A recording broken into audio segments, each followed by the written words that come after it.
welcome back. Today we're getting right back into our SCP video on SCP-4231, the Montauk House. A lot of stuff going on in this particular one. All kinds of SCPs being related to other SCPs.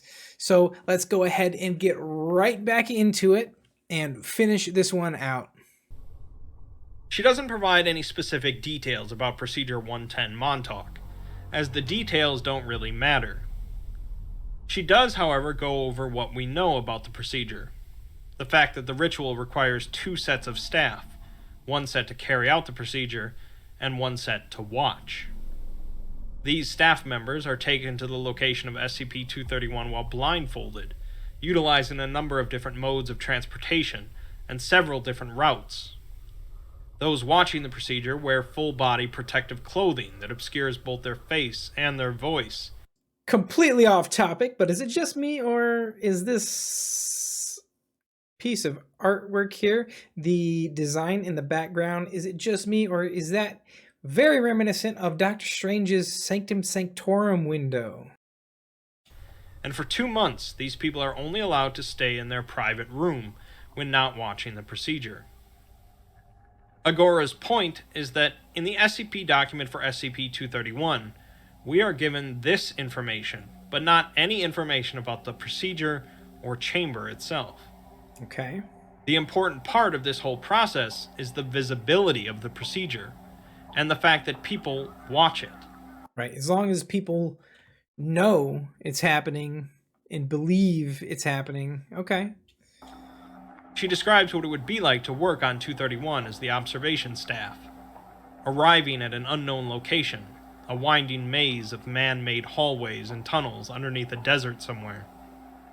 You're given a small room with no internet or radio access, allowed to request DVDs to watch, and the only real face or voice you get to hear for the next 2 months aside from your own is the young girl going through the procedure every day. After this 2-month period is over, you get shipped back to the real world, and the experience has changed you. This is the real Montauk procedure. It's not really about what happens to the girl in the chamber, although it does have to be horrible, but it's about people watching the procedure being irrevocably changed. This is what the god wants, the Scarlet King. It wants the people watching to be affected. The Foundation goes through a number of people every year that have to be assigned to the Montauk procedure, and everyone that watches it is, in effect, under the influence of the Scarlet King, because they live in fear from then on. Agora says that in 1967 she was commissioned by the Foundation to decrypt the Arakesh Codex, so the Foundation has had the Codex for quite some time. She found the job difficult, as the runes were old and strange, but she finished shortly after her son was born. It's revealed that the Codex would find its way into the hands of her son's childhood friend, meaning that Lady Agora is Francis's mother. She had raised him to Boy, see, this is what I'm talking about with this family tree thing. This Montauk House has just got all kinds of stuff going on, right? So you got Francis, Lily, their kid, the other women and their pregnancies. You've got the second anomalous person that Francis dated, and you've got Francis's mother. I mean, okay, all right. Just trying to wrap my head around it all. Never use his abilities, and eventually fled from something, abandoning him. She finishes by saying that her fear is that Procedure 110 Montauk is not about preventing the children from being born, and never has been, but instead is about making enough people fearful, and the Scarlet King can break the chains whenever he wants to. The next section is from someone at the Foundation writing about the GOC's Ichabod Campaign, to kill reality benders prematurely. Before the Ichabod Campaign, most reality benders were left alone until they caused a problem, such as the disappearance of someone important or a string of murders. In the late 1950s, the first cant counters were developed, allowing the measurement of an individual's capacity for reality bending. The Ichabod Campaign was a logical next step, because if you could prevent a reality bender from reaching Phase 4 and really causing problems, then why not stop them earlier than that, since most reality benders end up causing problems. The Foundation didn't agree with it and didn't condone it, but they also didn't stop it either, because the Ichabod Campaign was effective. The Foundation just going, okay, I see what the GOC is doing, and I'm just going to ignore that. Sure, it wasn't ethical to commit genocide just because 99% of reality benders ended up causing problems at some point, but it ultimately made everyone's lives easier. The Foundation official explains it like this. Animal rights activists speak out constantly about mice being used for research purposes, but never speak out against people using mouse traps in their homes. The reason is because mice are pests, causing death through disease and damage to buildings. Some people in the anomalous community speak out against reality benders being contained and their bodies being used for various purposes, but they don't speak out against the Ichabod Campaign, because reality benders in the wild cause problems.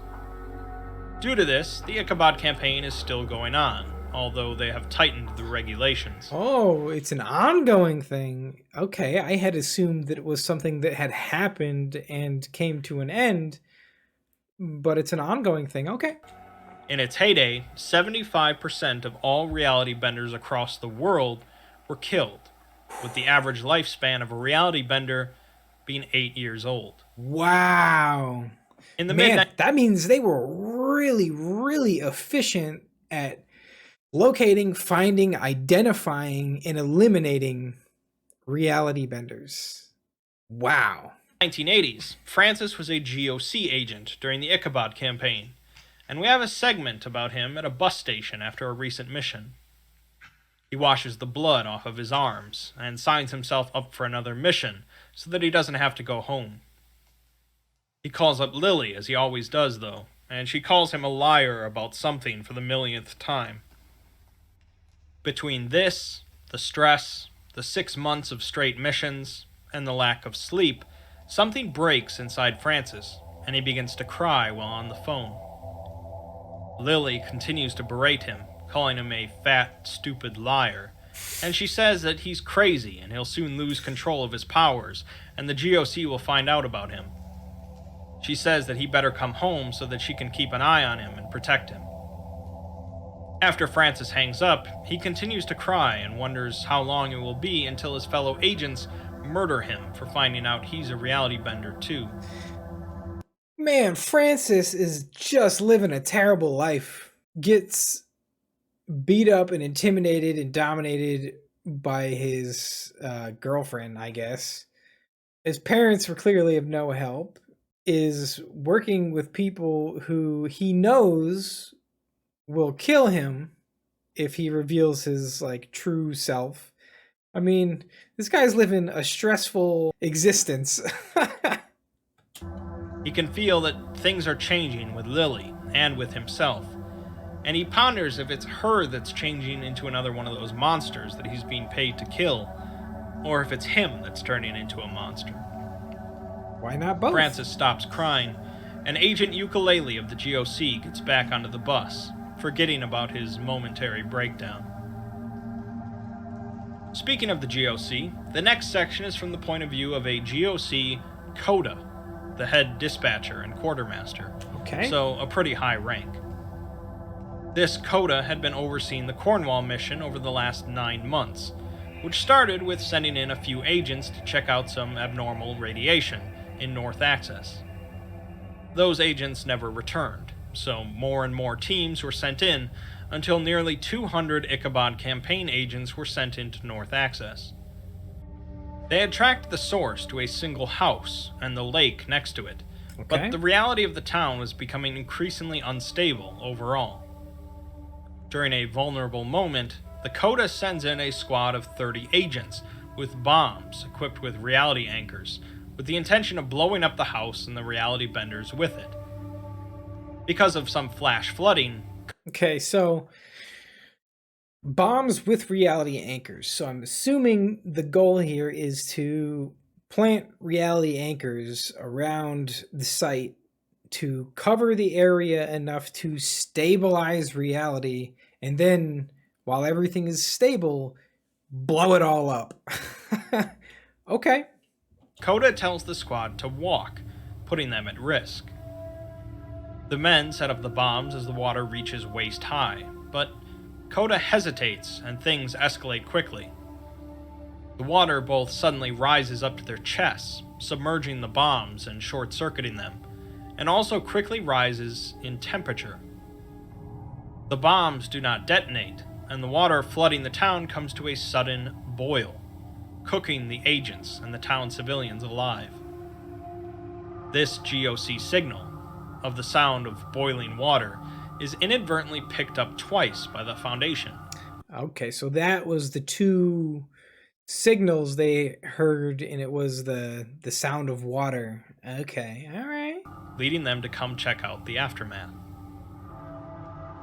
We're in the heart of the Cornwall Incident now, and the following section gives us our first perspective from during the event, from the POV of a horse, Chestnut. Chestnut is in a stable with a number of other horses, as the water rises up past their hooves.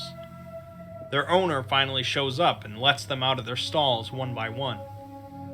The other horses bolt out of the stable, but Chestnut stays with the owner, who grabs a saddle. The man was closest with Chestnut, as he had been grieving the sudden disappearance of his wife 9 months earlier. As you might suspect, his wife had been abducted by Lily as part of her rituals.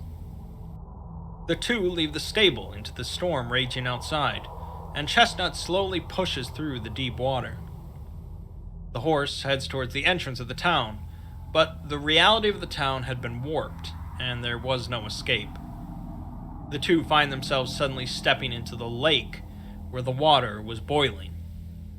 The horse stumbles backwards until reaching the barn again, but the town is filled with screams as the boiling water cooks everything it touches. Eventually, Chestnut and her owner succumb to the water as well. We switch to Francis's perspective during this time, as he helps Lily give birth to a baby girl, oblivious to what is happening to the town. The doctor they called never arrives, but the baby is born regardless, and Francis feels a swell of love he didn't think was possible anymore, as he holds his daughter. The feeling makes him suddenly fiercely protective of her, because he hadn't felt love like this in years. The girl's name is Mary, chosen by Lily, and Francis begins to envision a scenario in which everything works out for him, Lily, and Mary. Poor guy, man. Poor guy. He envisions Lily going back to her old self when they were teenagers. Neither of them use their powers. She works the flower shop, and he still works for the GOC occasionally.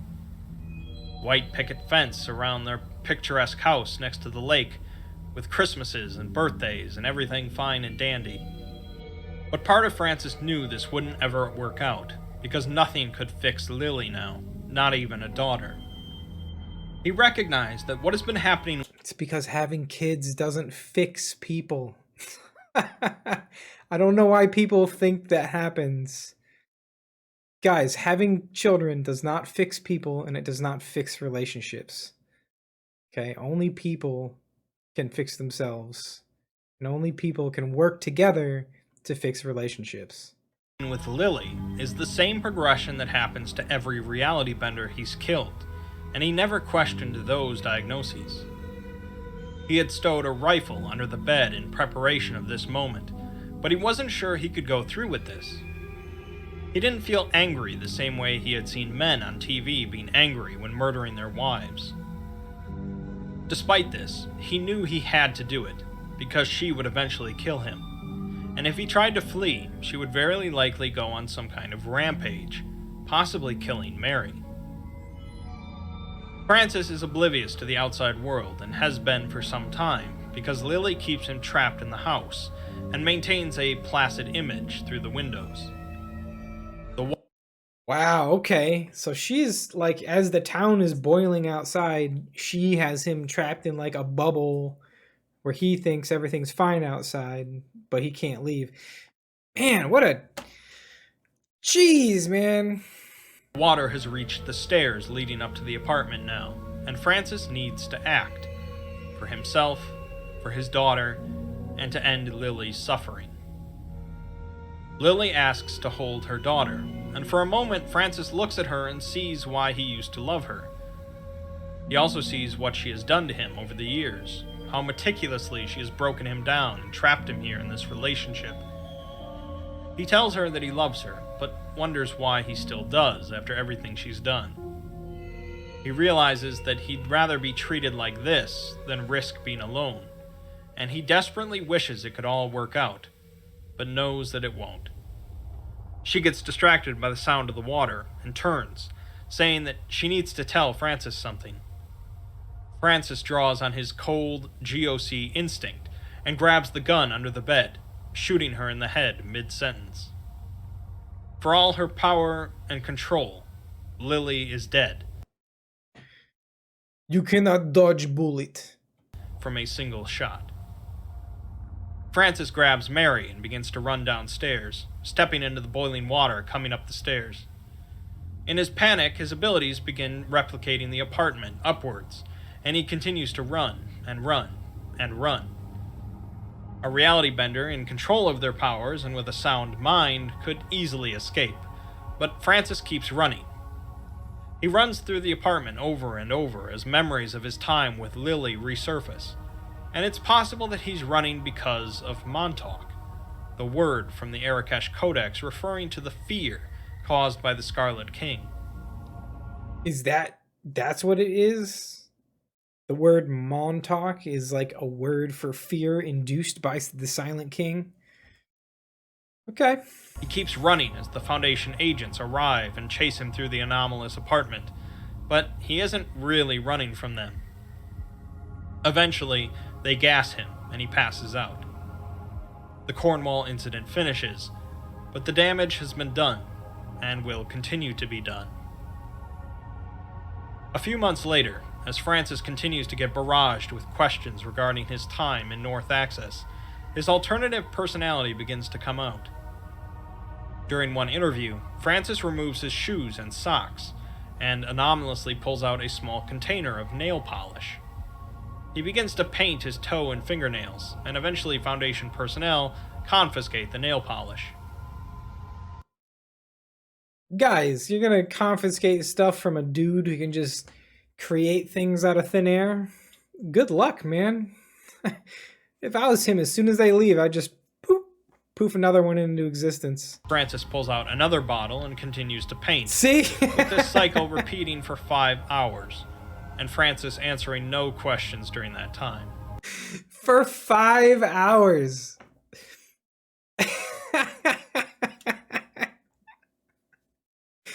Go, Francis. Hey, I'm a fan of Francis right now. Like, dude's just doing the best he can while being the victim of everyone around him and like having PTSD and the whole 9 yards and trauma. All right. A few months go by, and in another interview, Francis begins to pull out false eyelashes from his pockets, adhering them to his arms. 3 hours later, 548 pairs of eyelashes have been attached to his arms. He has answered no questions, and the interview is concluded with him remarking that he's making his arms fuzzy. A year later, Francis is going through his annual questioning about the Montauk House, and he pulls out a single microscope slide. He answers no further questions, and the slide becomes the subject of a 4-month-long investigation by teams connected to SCP-4231, 231, and 2317. The investigation concluded that the microscope slide was entirely blank, with no abnormal properties. My man Francis is just trolling the Foundation right now. Knowing full well that if he produced something like that they would spend so much time and effort and resources trying to figure out what was up with the slide. By 2017, none of the annual questionings of Francis have resulted in any additional information. It wasn't long after being contained that Foundation psychologists recommended that Francis be allowed to work as an agent, since containment was significantly worsening his mental condition. Of course, we know this ended up happening, as Francis became known as Dr. Clef, but he would be continually monitored and annually questioned due to his abilities and his past trauma. The next section shows off 3 different point of views from 2016, connected to North Access. The first is a group of men in a bar 12 miles from North Access. They are sitting around in the evening, waiting for something to happen. Apparently, some people have been passing by on the road every night recently. Finally, they arrive, passing by in new, unmarked trucks. They're hauling steel girders and electrical wiring, and the men discuss what these mysterious people are constructing over in North Access. They know that North Access is a ghost town, but there's some disagreement about what happened to it. The official story was that it flooded, but some suspect it was a fire. One of the men had seen it though, because he was anomalous himself, unbeknownst to the others, and felt a pull to check out North Access.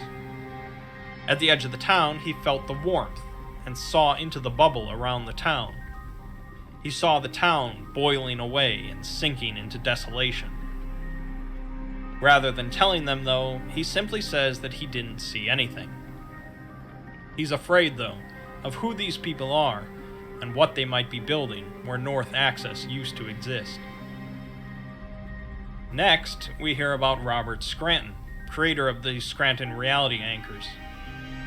Robert's father had also worked for the Foundation as an engineer, and it was him who took the Arakesh Codex to Lady Agora to translate in hopes of figuring out how to stabilize reality. His father hadn't quite succeeded, leaving the project to Robert. Robert didn't quite have the same kind of trust in ancient ritual magic translated by a witch, but he soldiered on. I mean, Scranton is a man of science, after all. Scranton reality anchors are used in plenty of SCPs, but the specifics of their construction aren't usually touched on. This article is saying that their construction partially revolves around rituals taken from the Arakesh Codex. The Foundation decides to build a factory solely devoted to the construction of SRAs, and quite curiously, they decide to build this factory in North Access, Cornwall. Oh, is that what all the construction materials for? They're building a factory to build Scranton reality anchors? Oh man. This is a heavy duty SCP, man. There's a lot of stuff. I almost feel like this has more stuff attached to it than SCP-5000, but I know it doesn't, but it almost feels like it just because I'm trying to keep track of how people are related to each other. Not just that there are people, but their relationship to each other, since there's so many interweaving plot lines, if you will, with this one, because now we have not only Scranton, but of course Scranton's father, who gave plans to our main character's mother. So I mean, it's like a tangled web of SCPs and people who work with SCPs. And the spot they chose would need a few Scranton reality anchors itself, but other than that, it was perfect. The only problem was the issue of supply, as the ritual for constructing these anchors requires specific components. Robert wasn't exactly sure how they were going to get these components, as he mentions that so far they've just been using old supply from the 80s, but it was running out. Now, in this video, where have I mentioned the decade of the 1980s before? If you answered the Ichabod Campaign, you'd be correct.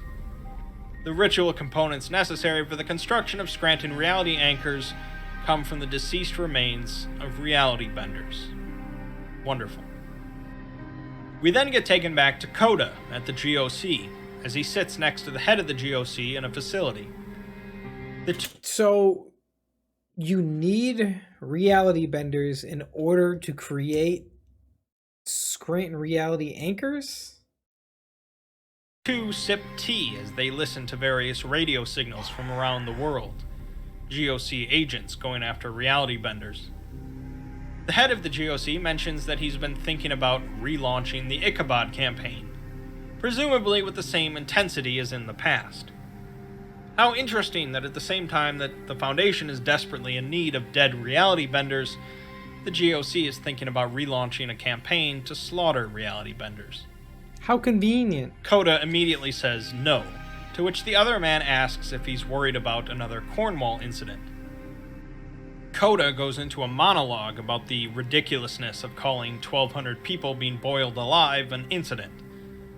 He's obviously still pretty sensitive about sending his men into North Access and having to listen to them being cooked. He asks the man if he wants a second Cornwall. The head of the GOC says that if Coda does his job right, there won't be a second Cornwall. Sounds like the Ichabod Campaign is back on. The penultimate section is back in 1989, with Lily and Francis sitting in their apartment. Lily continually asks Francis to tell her the truth about something, but Francis just continues to cry, pleading that he doesn't know what truth she wants to hear. Much later, he ponders how much self-awareness she had about what she was putting him through. 30 years later, Dr. Clef was in a better place, barely thinking about North Access aside from occasional nightmares. He was good now, or as good as Dr. Alto Clef could be. The final section is from an aquatic containment chamber somewhere in the Pacific Ocean. The point of view of this section is from a Scranton reality anchor, number 4345. Taking the point of view of an inanimate object. Okay, not completely unheard of, but a little weird. I'll allow it. Who had recently woken up. There was a consciousness inside of this anchor, and it wonders if the other nearby anchors are awake as well. It doesn't know how long it's been awake, or how long it had been there, or what it was before this. It does know that it hadn't always been here in the ocean, and after a few years of bobbing in the water near the ocean floor, it finally pulls free a single memory from a previous life. It remembers a house. Yes, Lily was turned into a reality anchor, and she's gaining awareness back. In the section of 4231 that discusses the tomb underneath the lake, there is some hidden text, an excerpt from the Arakash Codex. In the interest of making this video even longer, I'll read it verbatim. Thank you. In a life before now, I was a powerful beast enslaved to a village, for whom I pulled carts of grain. I was fed and housed and walked among them, but was but a creature speaking their tongue, for which I grew dissatisfied. One night I broke free from my restraints and found myself running wildly in the forest, and the forest did bend around me. My feet were hail and my body thunder. I brought desolation for which I felt nothing, and the earth enabled me with submission. I ran for 7 days and 7 nights, for which time I brought plague on what I did perceive. They called me Theum, web spinner, the torn asunder. On the 7th night I was reckless with fatigue, and the world did not bend for me. I fell down a steep valley into the river Green. Having struck my neck on a boulder, the holy river drowned me in starlight and boiled the flesh from my bones. No creature came for me, for there was no creatures of my kind. The river delivered me. Oh, how much agony I was in. My broken neck came to rest on the bank of a stream running through a farmer's field, who was grazing his cattle. He said unto me, I am not Kether, but I will save you, as you will save me. He read a holy passage of the green, and carved into my broken neck words of forgiveness, then wrapped it in cloth and twine. I protected his family for 4 generations. Spirit nor creature dared challenge me. The 4th generation blessed me and thanked me and delivered me unto the holy flame. Wildflowers did bloom in my ashes. My power returned to the earth, and I rested soundly. Mercy, mercy, mercy. Great is the red god who binds his angels to the waters. May heaven be merciful on my bones until the Lord pulls upon my yoke once more. Basically, this text describes a reality bender who was enslaved by a village to do their labor. One day it broke free, causing desolation in the region using its powers. Finally, though, through an accident, the reality bender died, but maintained awareness. The neck bone of this reality bender ended up in the hands of a farmer who happened to be familiar with Arakeshian magic, and used the bone to effectively make a reality anchor, which protected his family for generations. After 4 generations, though, the reality bender was laid to rest, until the Scarlet King decides to call them once more.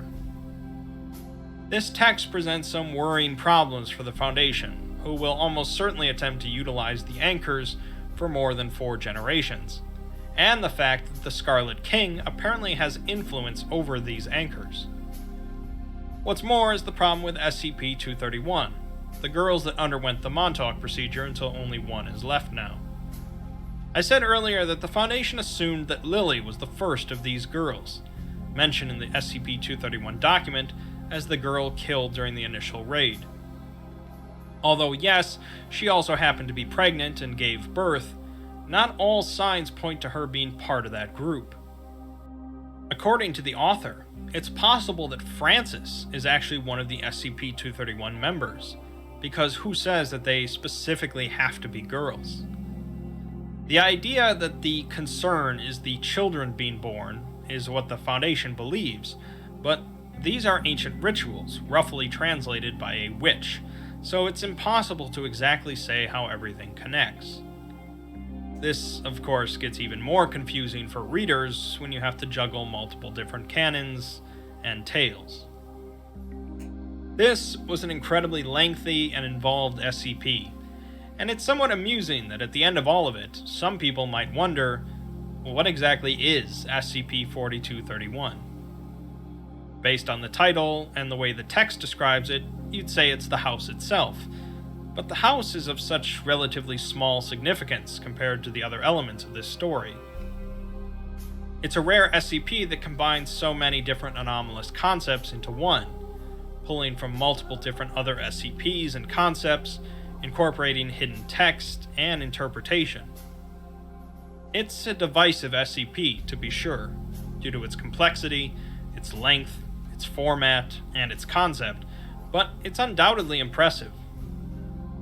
Again, canon in the SCP universe is a little different, and if you don't care for how this SCP messes with 231, 2317, the Scarlet King, Clef, and reality anchors, then just forget about it.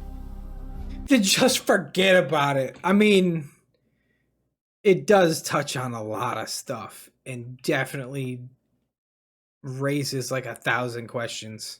If you accept it, though, then it has some wide-reaching implications, the foremost of which being that the Scarlet King is empowered through fear, and the Montauk House is responsible for quite a lot of it. Alright guys, that was SCP-4231. I usually read these end of video things, but I'm not gonna because it's long and this video is long enough as it is. I'm gonna leave it up on screen if you want to read it yourself. Wow, a lot of stuff going on in this video. A lot of stuff going on in this video. There is all kinds of connections to other SCPs and things like that. Let me see if I got this. Let me just do a quick rundown. So we got basically our main character, Francis, right? He's basically the main guy we follow through this whole story, if you will. So we got Francis, and he lives a terrible life, and he gets crapped on by everybody, including his girl. Now, his girl, Lily, is also a reality bender. They're both reality benders, which means that his powers really mean nothing, and she can overpower him and abuse him. Homeboy ends up with PTSD.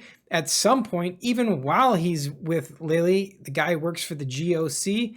He himself is a reality bender, making him an SCP.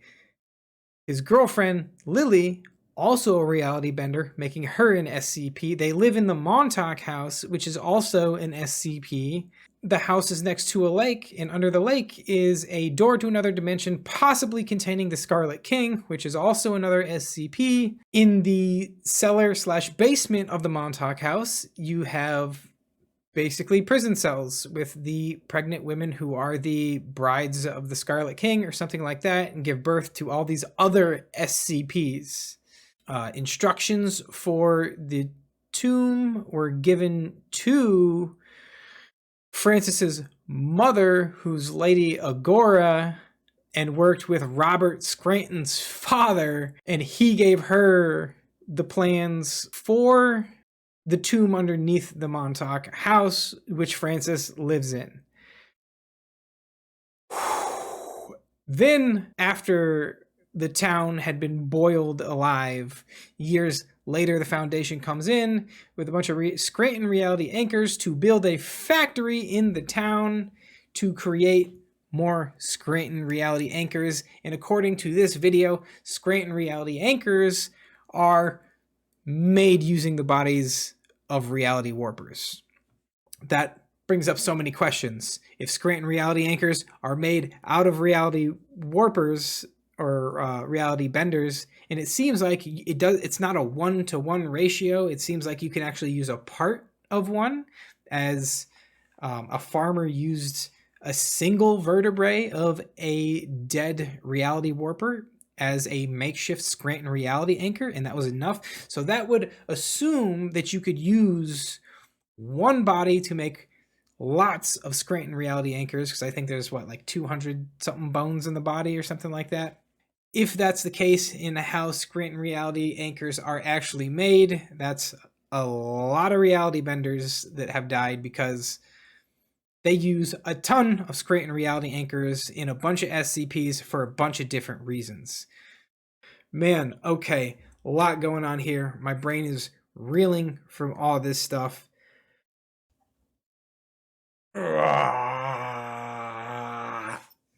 Anyways, guys, that was the Montauk House. Really big, meaty SCP with a lot of stuff involved in it.